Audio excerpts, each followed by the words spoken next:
There's a certain chill to loss that settles deeper than any autumn frost. Wyatt Anderson felt it the moment he stepped off the Greyhound bus, boots sinking into the cracked gravel lot at the edge of Hemlock Ridge, a rural town that hadn't seen a new face in months, maybe years. The sky was low and gray, pressing down on a landscape of bare trees and brittle weeds, as if the world itself was holding its breath. In one gloved hand, Wyatt clutched a battered duffel bag, army issue, stitched with the faded letters of his name and rank. Beside him, Thunder, his Mustang, shifted restlessly, the big horse's dark eyes flicking toward the town as if already sensing trouble. The letter had arrived 2 weeks earlier, crisp and official. His grandfather, an estranged man whose gruff voice lingered in old, bitter memories, was dead. Gone before Wyatt could ever say the words that had twisted in his gut for years. Now the deed and a single iron key pressed between heavy sheets of paper promised him a legacy he'd never asked for. A crumbling farmhouse and a derelict stable perched on land the locals called cursed. He hadn't wanted it. God knew he didn't need it. But when the past calls, some debts must be paid in person. The town looked smaller than Wyatt remembered from childhood. Half-remembered images flickering behind his eyes as he led Thunder down Main Street. Faded banners fluttered in the wind above boarded-up storefronts. A group of old-timers in battered hats huddled outside the diner, lowering their voices as he passed. Wyatt caught the words, Anderson, and crazy old Coots Place, followed by the hollow ring of laughter. He met their stares with a cold nod, eyes hard from years in desert heat and midnight firefights. The gossip didn't sting so much as confirm what he already suspected. Here, he was an outsider twice over, once for leaving, and again for coming back. The road to the farm twisted through fields of dry grass and abandoned fence posts, Thunder's hooves thudding in a steady rhythm. The property itself emerged from the wild growth like a memory half buried. 2 stories of peeling white paint, sagging roof lines, and shuttered windows, surrounded by a tangle of blackberry vines and broken boards. The stable leaned to one side, its doors hanging crooked, and a rusted weather vane spun listlessly atop the roof. The place looked deserted, forsaken almost, but for Thunder's steady breath and the slow roll of clouds overhead. Wyatt set down his bag, surveying the house with a soldier's eye. Every shadow felt like a threat, every creak of the wind a reminder of all he'd left behind. He tried the key. It turned with a groan, and the front door swung open on hinges that screamed in protest. Inside, dust lay thick on the floor, curling along the edges of threadbare rugs. Pictures hung crooked in the hallway, faces he barely remembered, his mother young and smiling, his grandfather stern and unyielding. The air smelled of mildew and old secrets. Thunder, tied to the fence outside, whickered softly, ears twitching. Wyatt unpacked a few essentials, canteen, flashlight, a worn photograph tucked deep in his duffel, and went to check the stable. Inside, the musty gloom was broken only by stray beams of afternoon light slanting through holes in the roof. A single stall held remnants of old straw, and a rotted bridle hung from a nail. Wyatt ran his hand along the rough wood, feeling the scars of time, the layered dust of years unlived. That night, he built a small fire in the stove and sat at the kitchen table, hands wrapped around a chipped mug. The silence pressed in, heavier than the darkness outside. Thunder's rhythmic steps in the yard were the only comfort, grounding him against the tide of memory that threatened to pull him under. His mind wandered to nights spent on deployment. Dust storms howling across empty barracks, the taste of adrenaline and loss on his tongue. The scars on his arms ached in the cold, echoing the weight inside his chest. In the morning, the town had found its voice. News traveled fast in places like Hemlock Ridge, and by the time Wyatt saddled Thunder for a ride into town for supplies, curious eyes watched from every window. At the feed store, the owner barely concealed his smirk as he rang up Wyatt's meager purchases. "You sure you want to sink your time into that place?" he drawled, glancing out at Thunder. "Land's got a history. Folks say it's bad luck." Wyatt only shrugged, jaw tight. He'd learned long ago that rumors stuck harder than truth, especially in small towns clinging to old feuds. By noon, Wyatt had patched a few boards and shoveled out the worst of the stable. Sweat mixed with the dust on his brow, his muscles burning in a way that was almost welcome. A reminder that he was still here, still fighting. Thunder kept close, following his every move. The horse's presence a silent promise that no matter how dark the night or heavy the burden, he wasn't alone.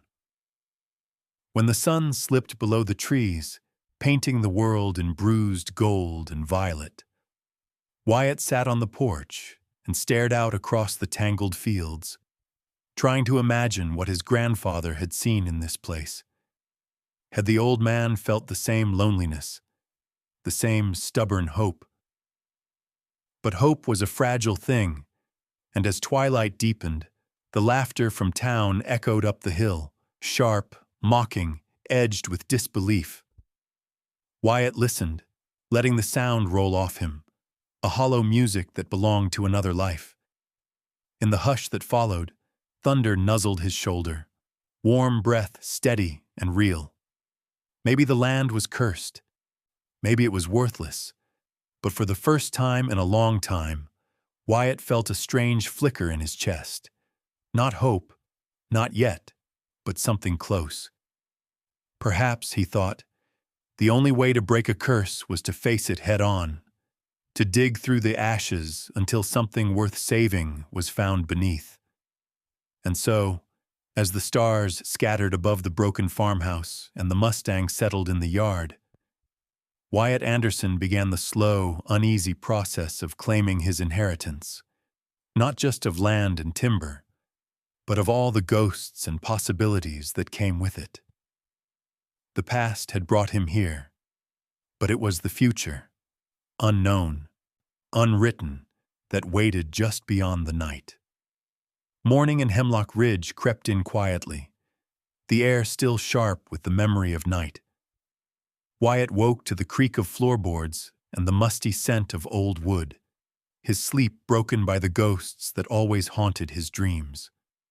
Faces of friends lost in sand-blown chaos, the echo of commands and explosions he could never quite silence. Yet, as the first pale light reached through the dirty window, he forced himself out of bed, muscles stiff from both labor and memory. Thunder greeted him at the fence, the Mustang's breath fogging in the chill dawn. The horse's steady presence grounded Wyatt in the present, reminding him that at least here, his struggles were physical. Splintered fences, leaking roofs, tangled weeds, rather than the invisible battles that raged inside his mind. He fed Thunder and stood a moment, listening to the hush, feeling the weight of the land settle on his shoulders. Wyatt decided to begin exploring the house, searching for anything left behind that might explain why his grandfather had clung to this place until the end. The rooms were cluttered with relics, stacks of yellowed newspapers, shelves lined with chipped china, boxes stuffed with brittle receipts and broken tools. In the living room, a faded photograph caught Wyatt's eye, a sepia snapshot of a young man in uniform, standing proud beside a wide-eyed boy and a stern-faced woman. His mother, looking impossibly young, her smile full of dreams. His grandfather, stony and unmoving, as if daring the camera to try and capture his secrets. A sense of unease prickled beneath Wyatt's skin as he wandered from room to room. In the upstairs hallway, the floor sagged beneath his boots. He found a box of letters, most addressed to his grandfather in a spidery hand. Some marked, "Return to Sender." The writing told stories of old debts and broken trust, of years marked by disappointment and pride that refused to bend. At the bottom of the box lay a small, hand-carved token, a horseshoe marked with strange symbols, worn smooth by fingers or time. Wyatt traced the shapes absent-mindedly, wondering if they were some kind of family sign, or merely the work of boredom on lonely winter nights. The kitchen table bore more evidence of his grandfather's solitary life. A battered journal, its pages yellowed and curling. A stack of envelopes, some unopened, others torn in frustration. Wyatt thumbed through the journal, finding scattered notes, shopping lists, weather reports, and cryptic warnings. Don't trust them. Watch the ridge at dusk. Buried, not lost. The handwriting grew shakier with each entry, the thoughts more tangled. Wyatt wondered if the old man had lost his grip on reality, or if he'd been clinging to secrets that would have made sense to someone who knew how to look. Thunder's soft nicker outside drew Wyatt from his thoughts. He set the journal aside, shoving it into his duffel before heading out to check the land. The fields were overgrown, wild with nettles and blackberry brambles, but beneath the chaos, he could see the bones of a once prosperous farm. Old fence posts, spaced in neat lines, the remains of a garden patch gone feral. Wyatt picked his way through the brush, boots wet with dew, his mind drifting back to childhood visits. He remembered his grandfather's harsh words, the way the old man's eyes always seemed to weigh and judge, never satisfied no matter how hard Wyatt tried. Each corner of the property seemed to whisper of the past. A rusted windmill turned in the wind, squealing like some forgotten instrument. The stable, dark and cool, was heavy with the scent of mold and leather. Wyatt spent hours shoveling out debris, stacking rotted boards and rusted nails, trying to reclaim the space for Thunder. He found old tack, bridles, bits, a cracked saddle, and as he worked, he let his mind slip back to those long-ago summers, when riding out on a horse felt like freedom and the world was big enough to swallow any hurt. Yet the land felt restless beneath his feet, as if holding its own memories and grudges. Wyatt noticed symbols etched into the doorframes, spirals, crosses, and marks he didn't recognize.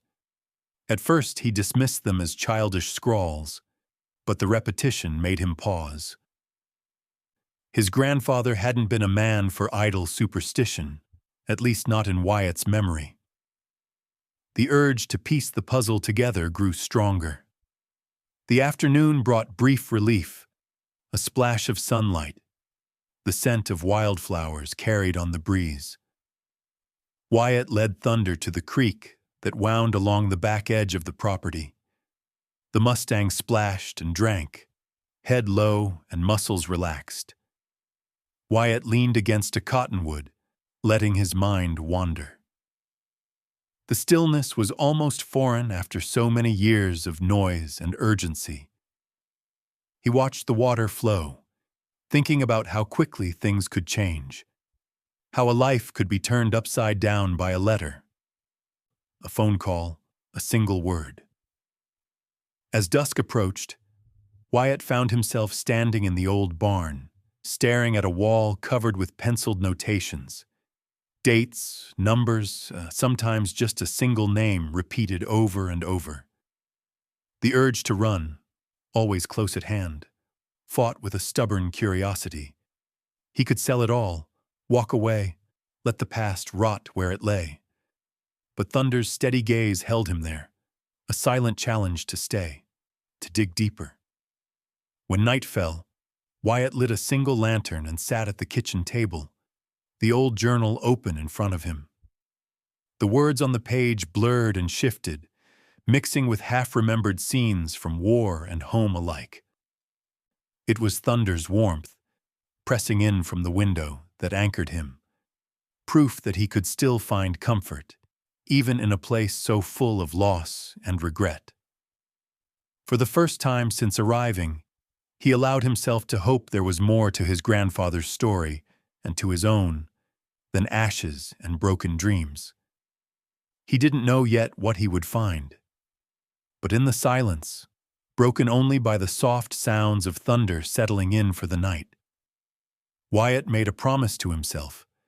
He would face whatever the past had left behind, no matter how tangled, no matter how painful, and maybe, just maybe, find something worth keeping. Rain arrived with the morning, drumming against the patched roof in a relentless rhythm that seeped into Wyatt's bones and made the house feel even older than it was. He spent the first hours tending to Thunder and mending a broken section of the fence, the cold mist curling around him like the doubts he couldn't shake. Despite his efforts, the land still looked wild and neglected, every patch of bramble and rotten wood a testament to years of abandonment. By midday, the rain had eased into a soft drizzle. Wyatt retreated to the house, spread his findings across the kitchen table, old photos, the strange horseshoe talisman, the battered journal, and tried to piece together meaning from the fragments left behind. He was so lost in thought, he almost missed the sound of tires crunching up the long, rutted driveway. Two figures stepped out of a gleaming black SUV, the kind that seemed out of place among the rust and weeds. Their boots made no sound as they crossed the muddy yard, but their eyes were sharp and cold. Wyatt watched through the warped window as the taller man knocked on the front door, impatience already etched in his posture.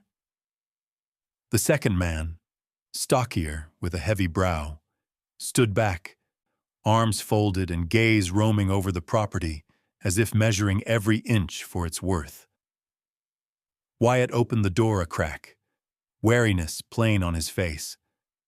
The taller man offered a practiced smile and a business card emblazoned with a gold eagle and the words, Eagle Ridge Holdings. He introduced himself as Mr. Ramsey and his companion as Mr. Tate.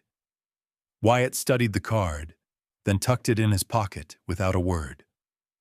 Ramsey launched into his pitch, speaking with the smooth assurance of a man who had closed 100 deals in 100 forgotten towns. He talked about opportunity, about freeing Wyatt from the burden of the old Anderson place, about how his company could take the property off Wyatt's hands quickly. Cash, no questions asked.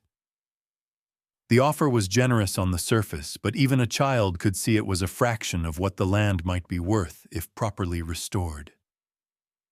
Tate's silence spoke volumes. He leaned in the doorway, scanning the interior with the practiced eye of someone searching for weaknesses, his presence as much a warning as a negotiation tactic. Thunder's shrill whinny cut through the tension. The Mustang, tethered in the yard, tossed his head and stamped the muddy ground, as if sensing the unease. Ramsey's eyes flicked to the horse with an expression that was more calculating than admiring. Wyatt felt his own pulse quicken, old instincts from his military days urging caution. He listened to Ramsey's rehearsed reassurances, but underneath, he caught the hints of veiled threats.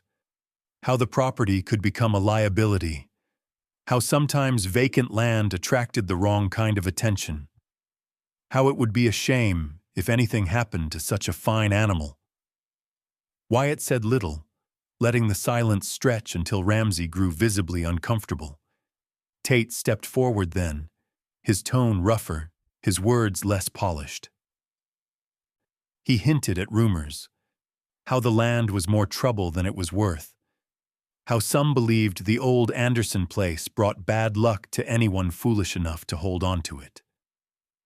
The men tried to press for an immediate answer, pushing papers across the threshold and insisting that time was of the essence. Wyatt's mind raced, measuring their urgency against the old warnings scribbled in his grandfather's journal. He knew something was off. The offer was too quick, their interest too sharp. He told them he'd think it over, but Ramsey's smile was already slipping, replaced by a flash of annoyance. Tate glared at Thunder, muttering something under his breath that Wyatt couldn't quite hear, but the meaning was clear. The visit wasn't just about business, and their patience was running out. When the men finally left, tires spinning as the SUV roared down the driveway, the tension lingered like a bruise. Wyatt watched from the porch until their taillights vanished behind the curve of trees, his mind churning with suspicion. He checked Thunder for injuries, then walked the property's edge, searching for any sign that the men had lingered or left something behind. Every snapping twig and rustle of leaves made his nerves jump. The encounter left a bitter taste in his mouth. He couldn't shake the sense that the land was more valuable and more dangerous than anyone let on. That night, Wyatt sat by the kitchen window, watching shadows stretch across the fields as rain returned. The house felt smaller, as if the walls themselves were closing in around him. He reread his grandfather's journal, searching for anything that might explain the sudden interest from Eagle Ridge Holdings, but found only more questions. Thunder paced restlessly in the stable, ears pricked and muscles tense. Wyatt checked the locks twice before forcing himself to rest, the weight of the past and the threat of the future pressing in on all sides. Sleep was shallow and fitful, broken by dreams of men in black SUVs, of deals struck in dark corners, of horses running wild under a blood-red sky. Yet beneath all the uncertainty, a flicker of defiance burned. Wyatt knew he couldn't give in, not until he understood what his grandfather had been protecting all these years.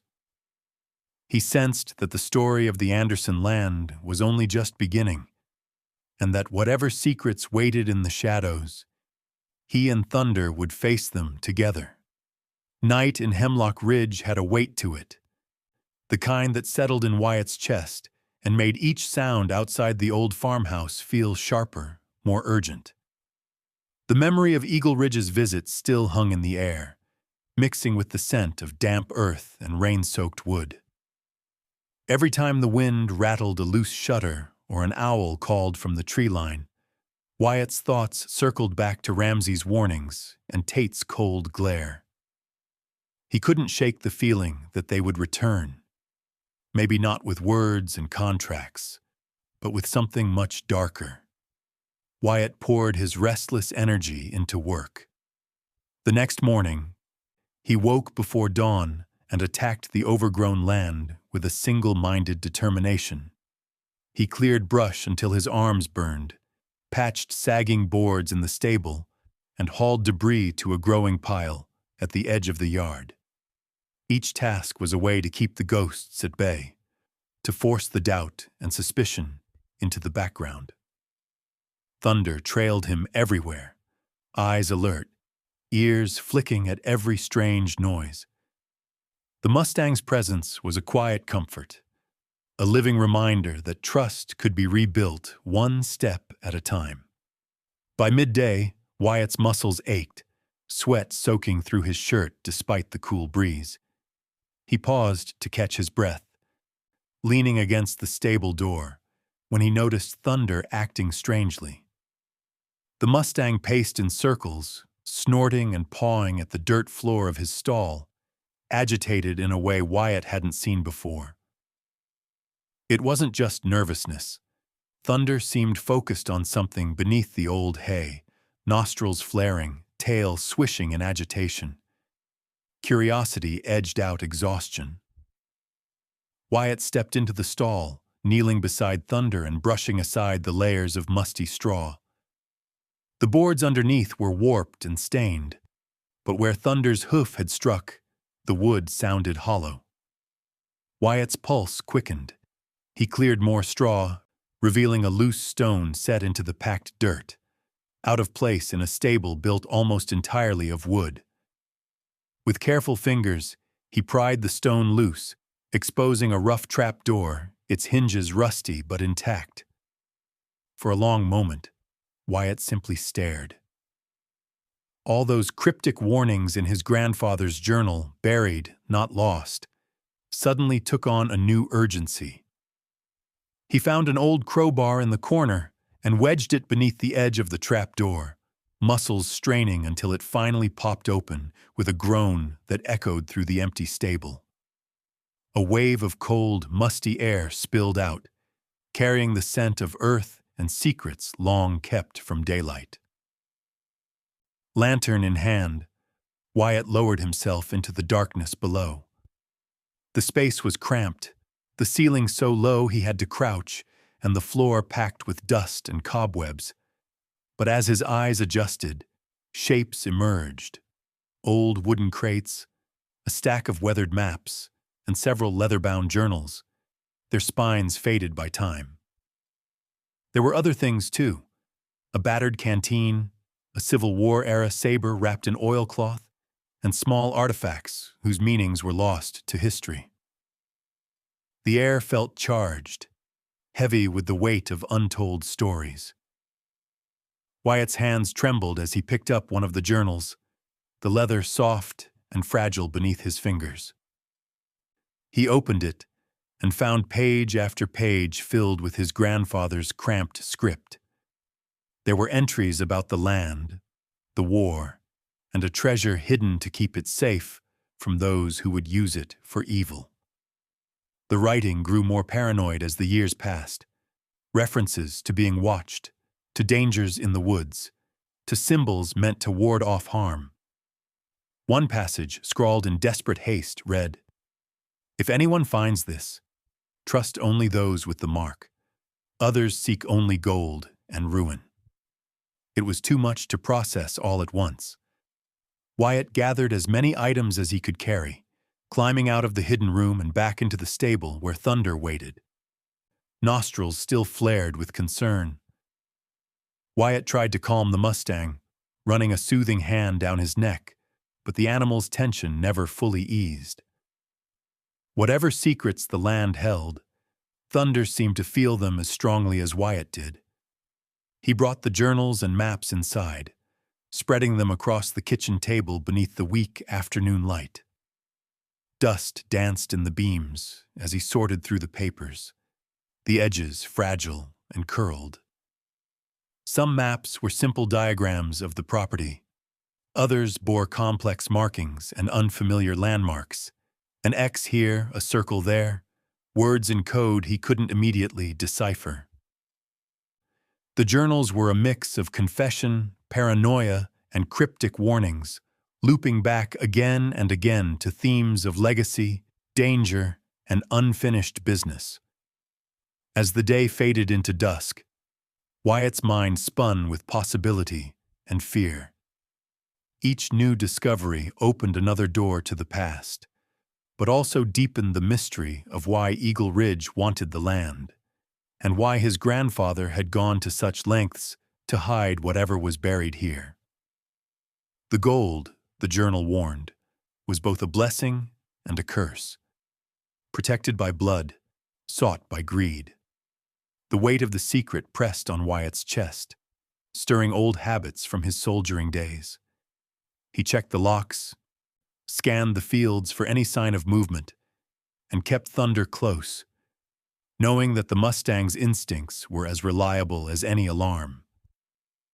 He resolved to seek help deciphering the journals, to reach out to someone who might understand the history tangled in these pages. But for now, he sat by the kitchen window, lantern burning low, staring out across the moonlit yard as the wind rattled the branches overhead. Somewhere beyond the darkness, the answers waited, hidden in old words, lost maps, and the restless soil beneath his feet. And Wyatt Anderson, drawn by the pull of duty and the promise of redemption, knew he couldn't turn back. Not now. The story wasn't just about what was lost, but what might still be found. Wyatt barely slept that night. The farmhouse walls seemed to close in, pressing the weight of his grandfather's secrets into every shadow and creaking floorboard. He read until dawn by the dim glow of a lantern, poring over the faded journals and maps spread across the kitchen table. Each entry drew him deeper into the story of a man he thought he'd known. His grandfather, transformed in these pages from a gruff recluse into a relentless guardian of a treasure, always watching, always wary. Words like betrayal, protection, and legacy ran through the notes, recurring like an old wound that refused to heal. By morning, Wyatt's mind was buzzing with questions and a restless sense of urgency. The cryptic symbols in the margins, the coded messages, the careful mapping of the land, they all pointed to something hidden just beyond his grasp. Most haunting of all were the warnings. Trust no outsider. The mark keeps you safe. Some debts are paid in blood. Wyatt knew he couldn't solve this alone. He remembered a local historian he'd heard about at the feed store, Dr. Emily Harper, a woman known for her obsession with local history and her uncanny ability to unearth the stories others missed. He tracked her down at the small-town library, her workspace a fortress of stacked books and yellowed newspaper clippings. The skepticism in her eyes faded as Wyatt laid out the journals, maps, and Civil War relics, each piece a thread in a web that spanned generations. Emily studied the materials with the practiced eye of someone used to looking beneath the surface.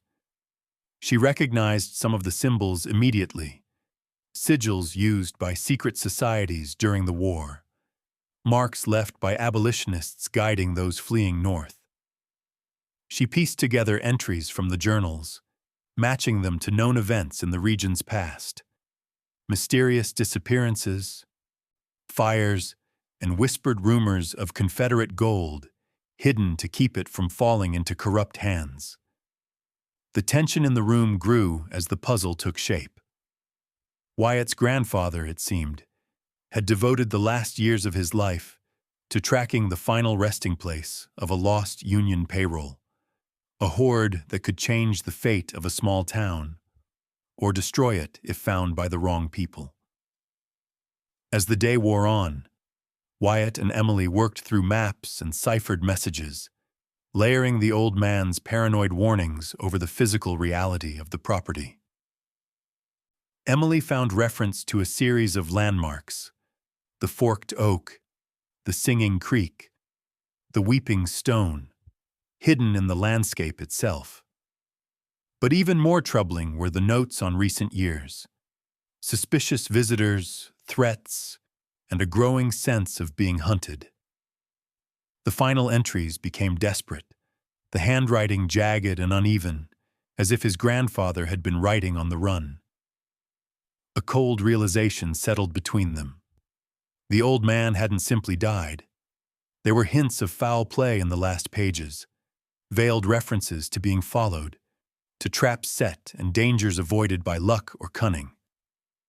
The phrase, "If I don't come back, look beneath the thunder's stride," chilled Wyatt to the bone, suddenly understanding that the horse and his grandfather's bond with animals had been central to keeping the secret safe. Emily grew more animated as she deciphered a passage that linked several maps together. If they were right, the gold was hidden somewhere along the property, protected by layers of misdirection and the loyalty of a single Mustang. Wyatt's mind flashed back to Thunder's restless behavior, the way the horse had pawed at the stable floor, almost as if he knew where the heart of the secret was buried. For Wyatt, it was more than the promise of treasure. It was about proving his grandfather wasn't the madman or failure the town had painted him to be. It was about honor, sacrifice, and the thin line between truth and legend. The discovery of the journals had already changed how Wyatt saw his family, but the realization that his grandfather might have died to protect the community, and perhaps Wyatt himself, turned suspicion into a fierce determination. The mood darkened as Emily pointed out references to Eagle Ridge Holdings, the company that had tried to buy Wyatt out.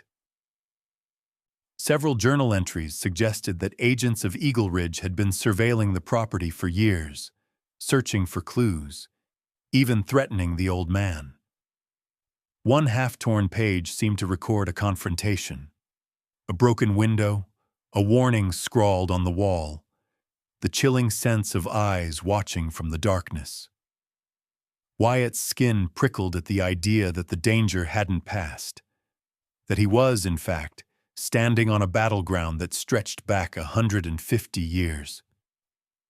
By late afternoon, storm clouds gathered over Hemlock Ridge, as if nature itself sensed the gathering storm.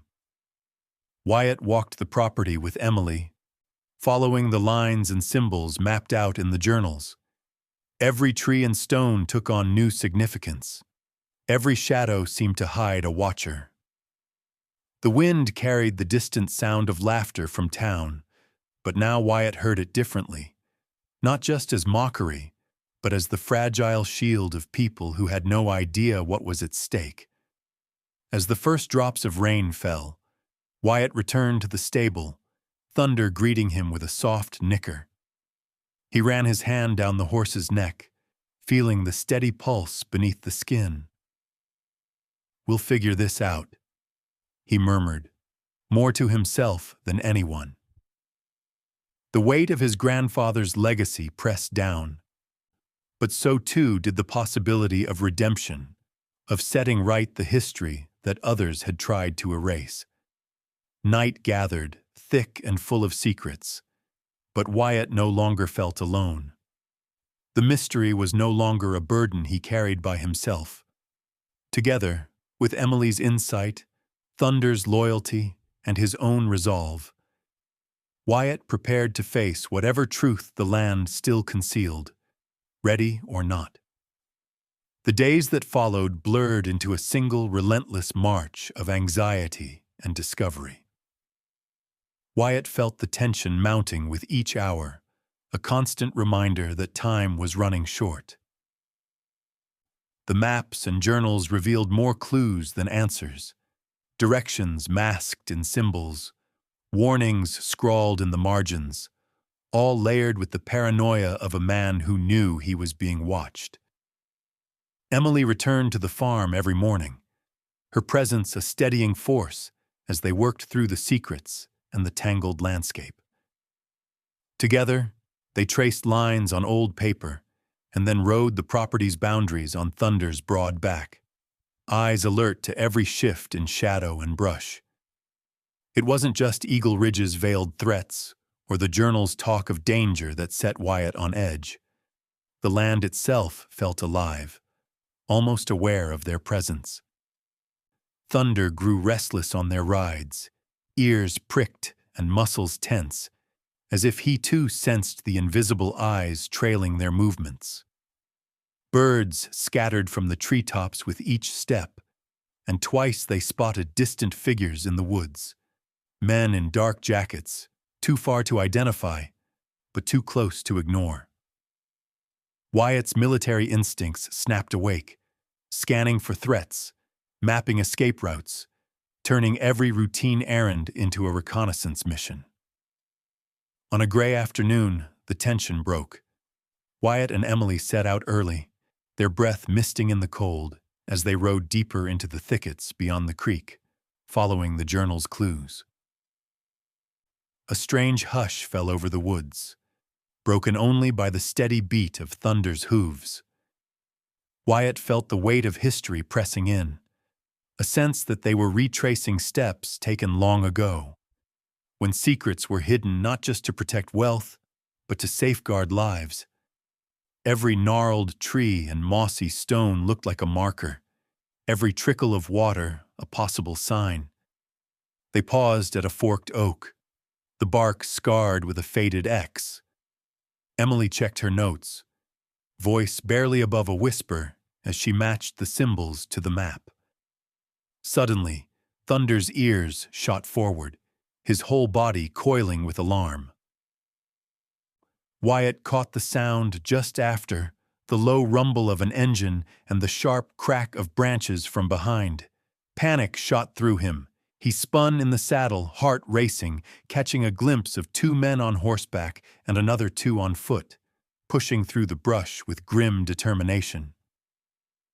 The insignia on their jackets, small golden eagles, left no doubt.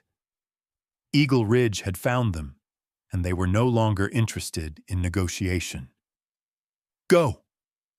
Wyatt kicked Thunder into a gallop, feeling the big Mustang surge beneath him, raw power unleashed in an instant. Emily clung tight behind, her arms around his waist, as they plunged through the tangled woods. Branches whipped past, scratching at their faces, the air thick with the pounding of pursuit. Wyatt's mind narrowed to the present, the snap of reins, the rhythm of Thunder's stride, the desperate need to stay ahead. The chase that unfolded was brutal. Thunder leapt fallen logs and ducked through tight corridors of trees, his instincts and Wyatt's command perfectly synchronized. Shouts echoed behind them, mingled with the clatter of hooves and the curse of men fighting the land itself. Emily pressed her face to Wyatt's back, trusting him and the horse to navigate the chaos. She fumbled through the maps as they ran, searching for a landmark, anything to give them an edge. A shallow ravine appeared up ahead, its banks slick with mud from the recent rain. Wyatt barely hesitated. He trusted Thunder, trusted the animal's courage and speed. The Mustang took the leap, muscles bunching as he cleared the gap, landing hard but steady on the far side. Behind, one of the Eagle Ridge horses balked, its rider cursing as they slid into the ravine, buying Wyatt and Emily precious seconds. The other men doubled back, forced to find a slower way around. Thunder raced through a patch of wild blackberry, thorns clawing at Wyatt's boots. The world shrank to the sound of Thunder's breath, the wind in his ears, the burning in his legs. They burst into a clearing just as Emily shouted. She'd spotted a landmark from the journals, an old stone well beside a half-burned sycamore. Wyatt veered toward it, circling behind the ruined trunk and using the thick, smoke-stained bark as cover. They listened to the pursuers' shouts fade, the men scattering in confusion. The danger wasn't over.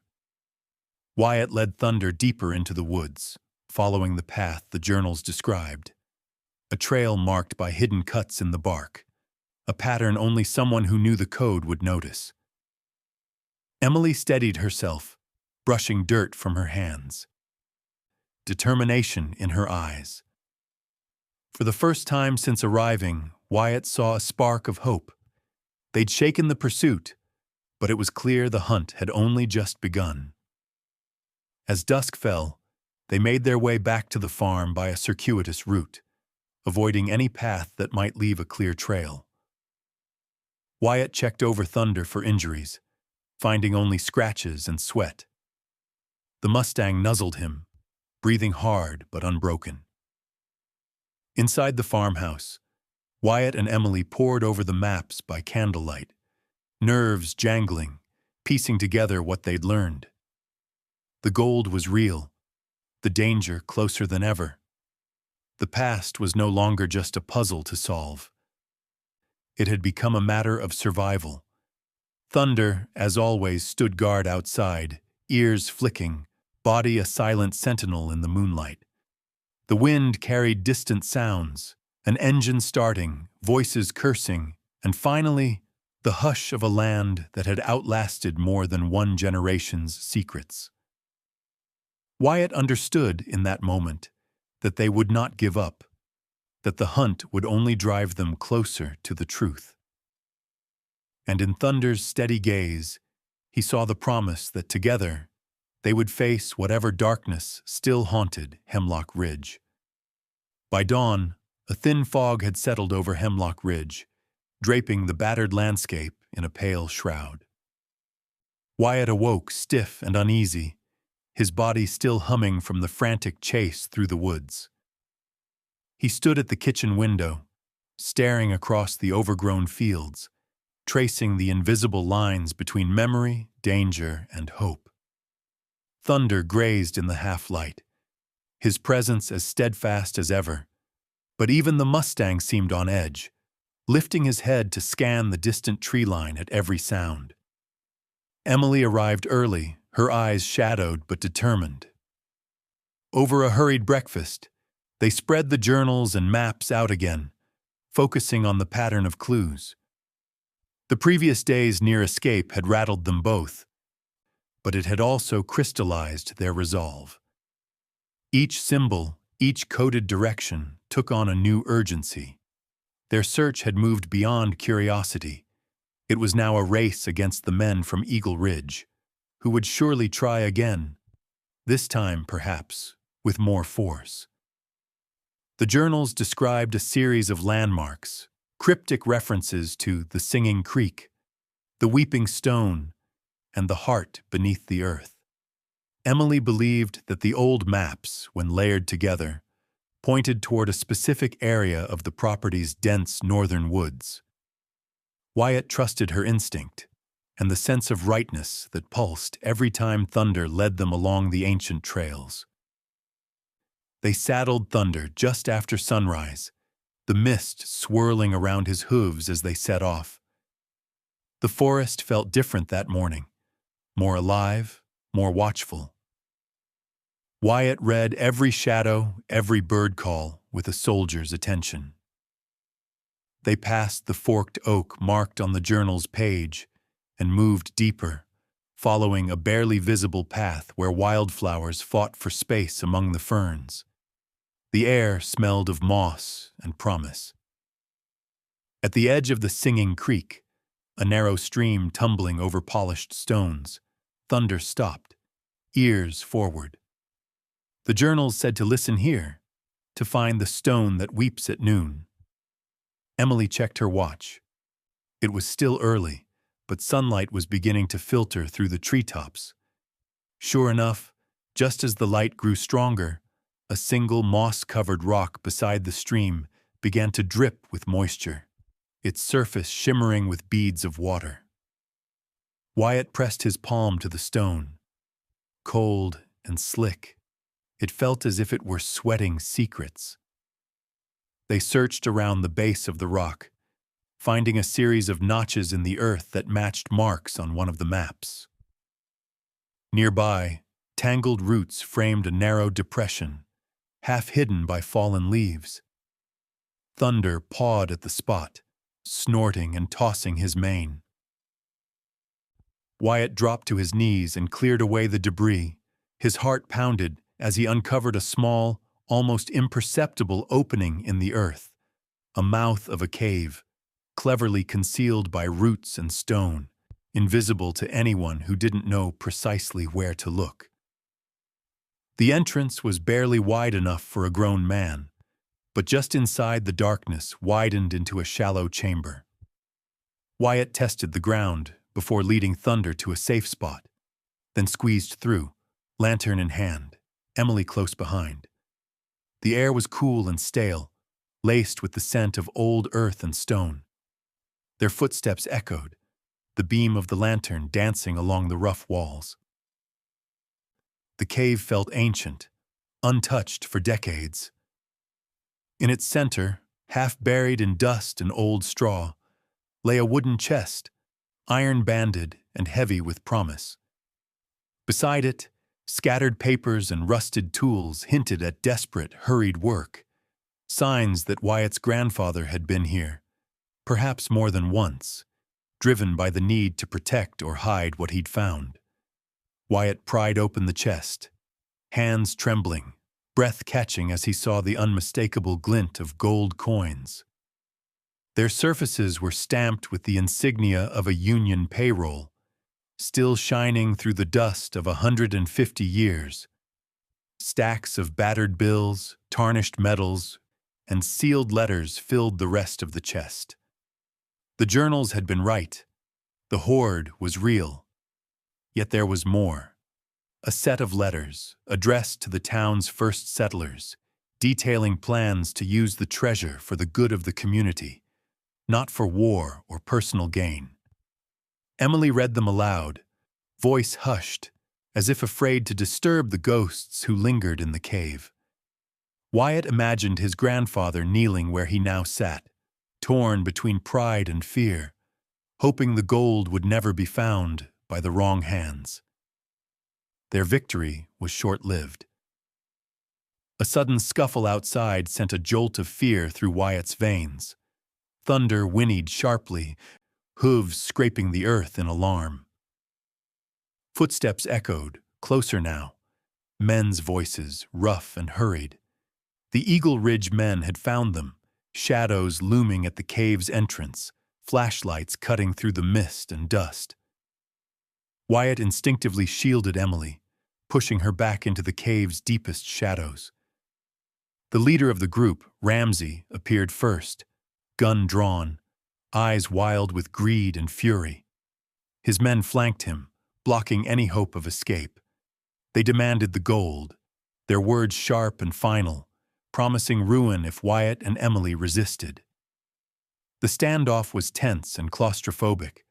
The small space, the smell of earth and sweat, the bright gleam of gold inches from their hands, all conspired to tighten the world into a single desperate moment. Wyatt's mind raced, searching for options, knowing that one wrong move could mean disaster. Yet as the tension built, thunder reared outside the cave, his scream echoing through the woods, a wild, fierce challenge, as if calling the land itself to bear witness. Wyatt locked eyes with Emily, their resolve shared in silence. Whatever happened next, they would not surrender the legacy that had cost so much to protect. The gold was more than treasure. It was a promise, and they would defend it with everything they had left. The cave pressed close around Wyatt, Emily, and the treasure, air thick with fear and adrenaline. Shadows writhed along the walls, thrown by the harsh light of Eagle Ridge's flashlights. Ramsey's silhouette blocked the exit, his voice icy and demanding. Behind him, the other men crowded in, their hunger for the gold so raw it seemed to seep into the air, suffocating and heavy. Emily's breath hitched beside Wyatt, but her hand gripped his arm, steady and fierce. Outside, thunder screamed again, a furious, defiant sound that rattled the nerves of everyone in earshot. The Mustang's hooves struck the ground, sending up sprays of earth, a warning and a promise. The men hesitated, wary of the animal's wild energy. Ramsey's eyes flickered, and Wyatt saw the first cracks in the man's composure, a moment of doubt blooming beneath his bravado. Wyatt's military instincts surged, every second stretched, heavy with possibility and risk. He scanned the small cave, mind racing. There was no easy escape, no way to fight back against guns, but he knew that stalling, buying just a little more time, might be enough. He shifted closer to the chest, his movements casual but purposeful, blocking the gold with his body. Thunder, sensing the rising danger, launched himself at the men. The Mustang's charge was sudden and explosive, massive shoulders bunched, teeth bared, eyes wild with protective fury. He barreled into the crowd at the cave mouth, scattering Ramsey's men like leaves in a storm. One man dropped his flashlight, sending spinning shadows careening across the cave. Another stumbled and fell, scrambling away from Thunder's hooves, his curses drowned out by the chaos. Ramsey's gun swung toward the horse, but Wyatt acted first, grabbing a fist-sized rock from the cave floor and hurling it at Ramsey's arm. The gunshot cracked through the close air, shattering stone and deafening everyone, but the shot went wide. Thunder reared and lashed out, his hooves landing dangerously close to Ramsey, who scrambled back with a strangled yell. In that instant, the world exploded in movement. Emily darted for the dropped flashlight, swinging it with all her strength into the shins of one of the attackers. Wyatt dove for Ramsey, grappling the man's gun hand, twisting and wrenching until the weapon clattered to the ground. Thunder stomped and snorted, forcing the remaining men to keep their distance. It was a standoff on a knife's edge. The gun lay between Ramsey and Wyatt, both men eyeing it with desperate intent. Emily's voice rang out, sharp and clear, warning that the sheriff was on the way. Her call for help sent before they'd ever left the house, just in case things went wrong. The threat hung in the air, and the men hesitated, glancing at one another in uncertainty. As if summoned by fate itself, sirens wailed in the distance, growing louder with each passing moment. The forest around the cave lit up with the blue strobe of emergency lights, and the sharp bark of orders carried through the trees. The county sheriff and his deputies poured into the clearing, weapons drawn, voices booming. Eagle Ridge's men froze, their bravado draining away as the law crashed down upon them. Sheriff Harper, a broad-shouldered woman with a reputation for fairness and a backbone of steel, took command in an instant. Her deputies subdued the men, securing Ramsey and his crew in a blur of handcuffs, and shouted instructions. Thunder stood watch over Wyatt and Emily, his chest heaving, eyes fierce and proud. The Mustang's courage had turned the tide, his loyalty as strong and unyielding as the land itself. The aftermath was a whirlwind of questions and statements, the gold chest sealed and inventoried as evidence, every artifact tagged and photographed. Wyatt recounted the whole story, laying bare his grandfather's journals, the coded maps, the secret of the lost Union payroll. Emily provided context, connecting the threads of local legend to the cold reality of greed and violence. As night reclaimed Hemlock Ridge, the sheriff thanked Wyatt, her voice quieter now. She promised that justice would be done, that the community would know the truth, that the Anderson land, far from being cursed, had been defended by a line of guardians, each willing to risk everything for what was right. The men from Eagle Ridge were led away, their criminal scheme exposed to the world, their power broken by the courage of a Mustang and the resolve of those who would not bend. Wyatt stood outside the cave, breathing in the cool, clean air, the storm of violence finally spent. Emily came to stand beside him, her eyes shining with relief and hope.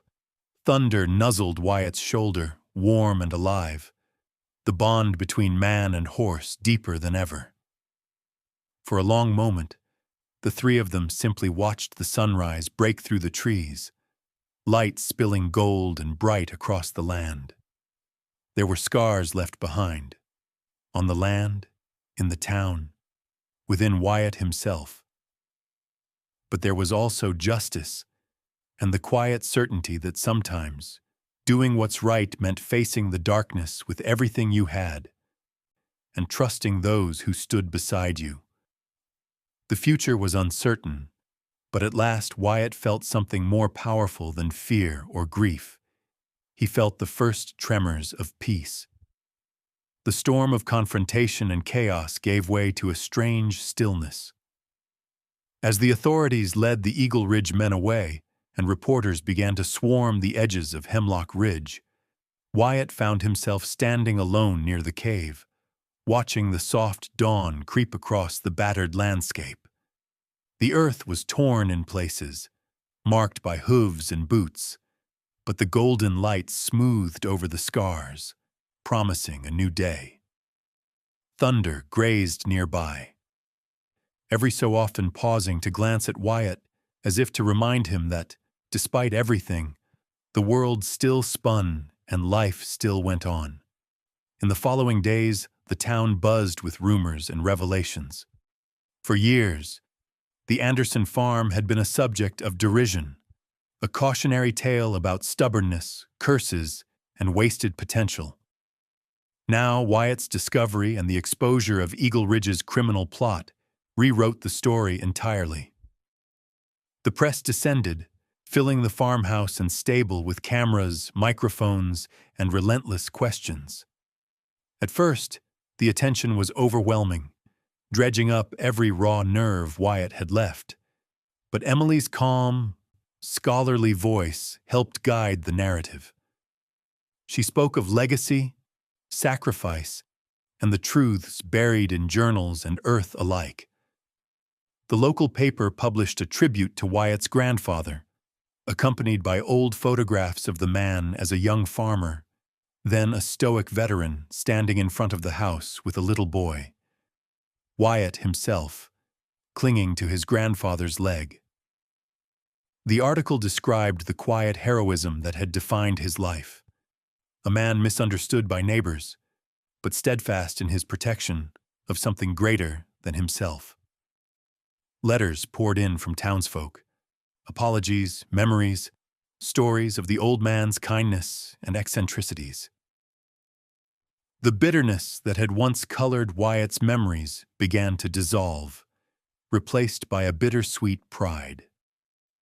When the sheriff's office finished their investigation, the gold was officially donated to a newly established community trust. Wyatt insisted on it, echoing the intent of the letters they'd found with the treasure. He wanted the hoard to mend more than just fences, to rebuild the school, restore the library, and create scholarships for children who would otherwise never leave the boundaries of Hemlock Ridge.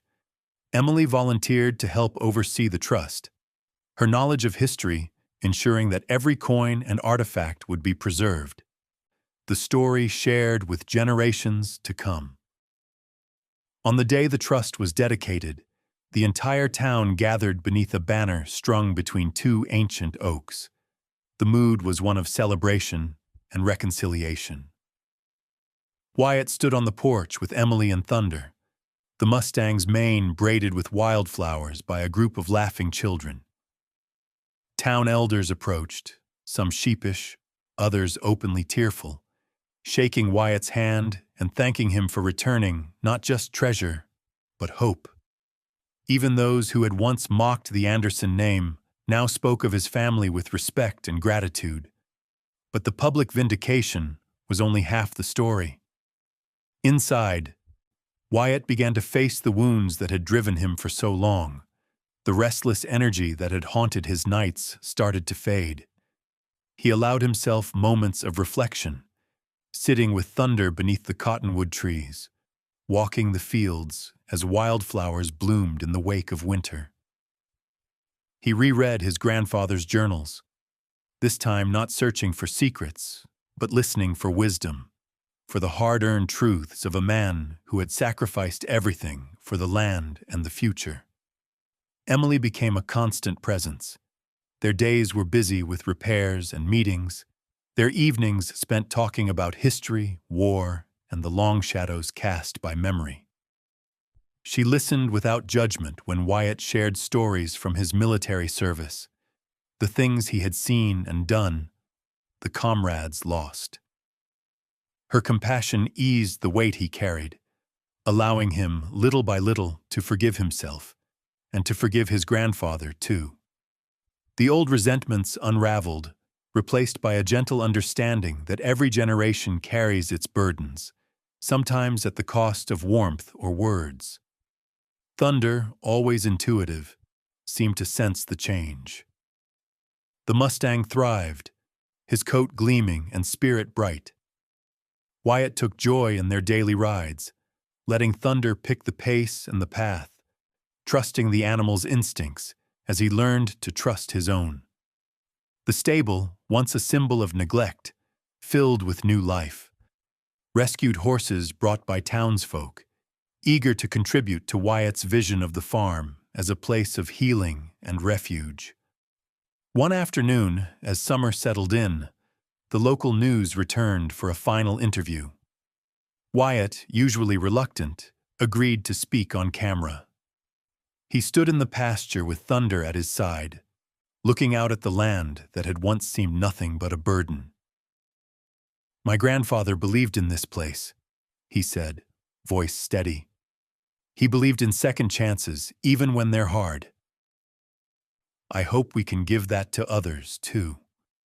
The story aired across the state, drawing visitors and volunteers to Hemlock Ridge.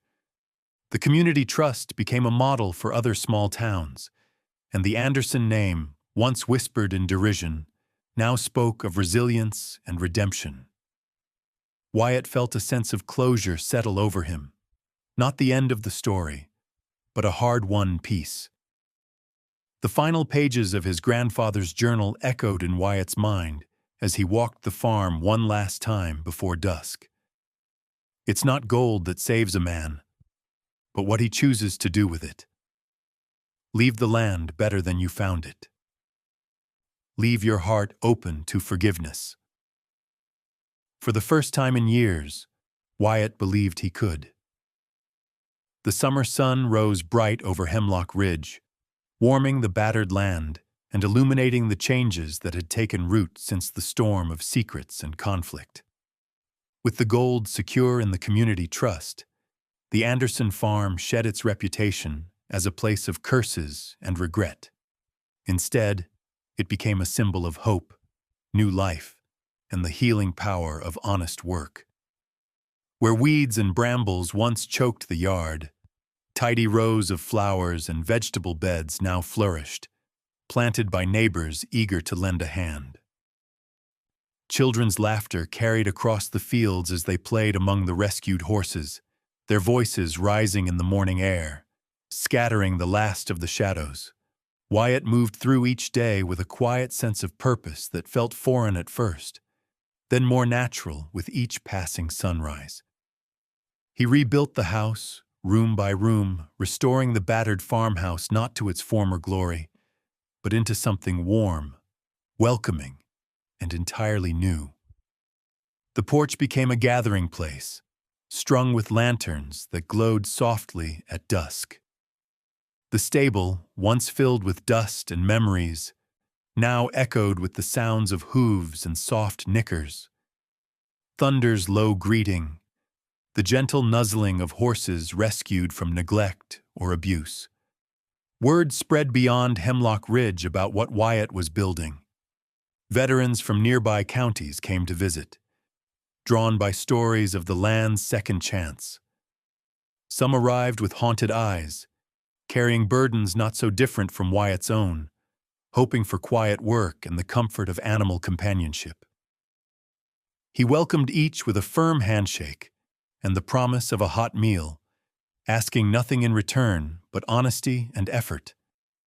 Under his guidance, the farm transformed into a place of refuge, a safe haven where wounds, visible and invisible, could begin to heal. Emily was there every step of the way. She divided her time between the historical trust and the farm, cataloging the relics and telling the story of the gold to visitors, ensuring that the truth and the sacrifices made to keep it would never be forgotten. In the evenings, she and Wyatt would walk the fence line, talking quietly about the future, the farm, and all the things neither had dared hope for before fate had brought them together. Their connection, forged in fear and tested in crisis, deepened into something steady and profound. Wyatt realized, sometimes with a sense of wonder, that he had built not just a home, but a family. Thunder thrived in this new world. The Mustang became more than a companion. He was a symbol, a living testament to loyalty, courage, and the wild spirit that refused to be broken. Wyatt often watched him run at sunrise, mane streaming and muscles bunching, the very image of freedom and grace. Sometimes, he would saddle Thunder before dawn and ride out along the ridges, breathing in the crisp air, the world washed clean and full of promise. These moments, once haunted by memory, now filled him with peace. The community flourished alongside Wyatt. The trust funded repairs to the old schoolhouse, a new wing at the clinic, and a scholarship fund that sent the first local student to college in decades. Hemlock Ridge held its head higher. Neighbors gathered not just for work, but for celebration. The annual summer picnic became a county event, with Wyatt's farm at its heart. Tables groaned with food, music spilled from guitars and fiddles, and people danced under the lanterns late into the night. It wasn't a perfect life. Wyatt still had hard days, nights when old ghosts pressed in, when the ache of loss and war returned. But in those moments, he no longer faced the darkness alone. Emily's presence, Thunder's quiet strength, and the support of the community gave him an anchor. He learned that healing wasn't about forgetting, but about carrying the past differently, with gratitude and acceptance instead of anger and pain. Sometimes, as evening settled over the fields, Wyatt would find himself on the porch, watching the sun set in a blaze of gold and violet. The land stretched out before him, peaceful and whole, the scars of conflict and sorrow softened by time and forgiveness. He would feel Thunder's breath warm against his arm, hear the distant laughter of friends and children, and know with certainty that he had found what his grandfather had always hoped for, a life marked not by wealth, but by meaning. The story of the Anderson land became legend in Hemlock Ridge. People spoke of the haunted veteran who found redemption, the Mustang who saved him, and the legacy that turned a curse into a blessing. They told it at the school, at church picnics, and around campfires on cool autumn nights, passing it down to children who would grow up riding the same trails, planting the same fields, and believing that hope could be found even in the unlikeliest of places. On the anniversary of his arrival, Wyatt woke before dawn. He saddled Thunder and rode out to the highest ridge, where the first rays of sunlight painted the world in radiant color.